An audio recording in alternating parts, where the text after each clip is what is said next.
Hello everyone, welcome to Sanmarga classes. 15ನೇ ಪ್ರಶ್ನೆ, ಅಂತಾರಾಷ್ಟ್ರೀಯ ಸಂಬಂಧಗಳ ಅಧ್ಯಯನ ಒಂದು ಪರಿಚಯ ಅನ್ನುವಂತಹ ಚಾಪ್ಟರ್ ಇಂದ ಅಂತಾರಾಷ್ಟ್ರೀಯ ಸಂಬಂಧಗಳ ಅಧ್ಯಯನದ ಮಹತ್ವವನ್ನ ವಿವರಿಸಿ ಅಂತ ಕೇಳಿದ್ದಾರೆ.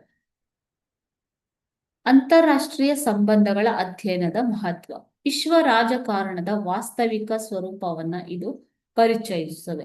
ಇದರಿಂದಾಗಿ ವಿಶ್ವದ ವಿವಿಧ ರಾಷ್ಟ್ರಗಳ ಕ್ರಿಯೆ ಪ್ರಕ್ರಿಯೆಗಳು ಅಥವಾ ಆಯಾ ರಾಷ್ಟ್ರದ ನೀತಿಗಳ ಬಗ್ಗೆ ತಿಳಿದುಕೊಳ್ಳಲು ಸಹಾಯಕವಾಗಿದೆ. ರಾಷ್ಟ್ರ ಹಿತಾಸಕ್ತಿಗಳನ್ನ ಅರಿತುಕೊಳ್ಳಲು ನಮಗೆ ಅಂತಾರಾಷ್ಟ್ರೀಯ ಸಂಬಂಧಗಳ ಅಧ್ಯಯನವು ನೆರವಾಗುತ್ತದೆ.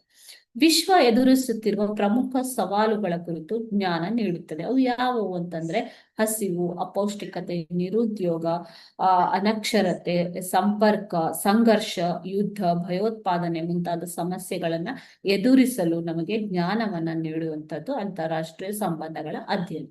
ಇದು ವಿಶ್ವ ಪ್ರಜ್ಞೆಯನ್ನ ಜಾಗೃತಗೊಳಿಸುವುದರ ಮೂಲಕ ದೇಶಗಳ ವಿಭಿನ್ನ ಹಿತಾಸಕ್ತಿಯನ್ನು ಹೊಂದಿದ್ದರೂ ಕೂಡ ಮನುಷ್ಯರಾಗಿ ನಾವೆಲ್ಲರೂ ಒಂದೇ ಅಲ್ವಾ. ಸೊ ವಸುದೈವ ಕುಟುಂಬಕಂ ಎನ್ನುವುದು ಭಾರತದ ಒಂದು ಧ್ಯೇಯ.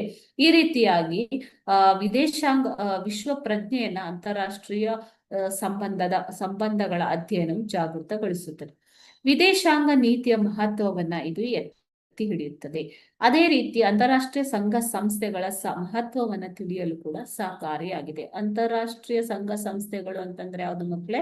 WTO ಅಥವಾ IMF, ಓಕೆ, ಮತ್ತು IMF, ಅದೇ ರೀತಿ ವಿಶ್ವ ಬ್ಯಾಂಕ್, ಯುನೆಸ್ಕೋ, ಯುನಿಸೆಫ್ ಇತ್ಯಾದಿಗಳು. ಓಕೆನಾ? ಈ ಒಂದು ಸಂಘ ಸಂಸ್ಥೆಗಳ ಮಹತ್ವವನ್ನ ತಿಳಿಯಲು ಅಂತಾರಾಷ್ಟ್ರೀಯ ಸಂಬಂಧಗಳ ಅಧ್ಯಯನವು ಏನಾಗಿದೆ, ನಮಗೆ ಮಹತ್ವದ್ದಾಗಿದೆ. Okay, thank you.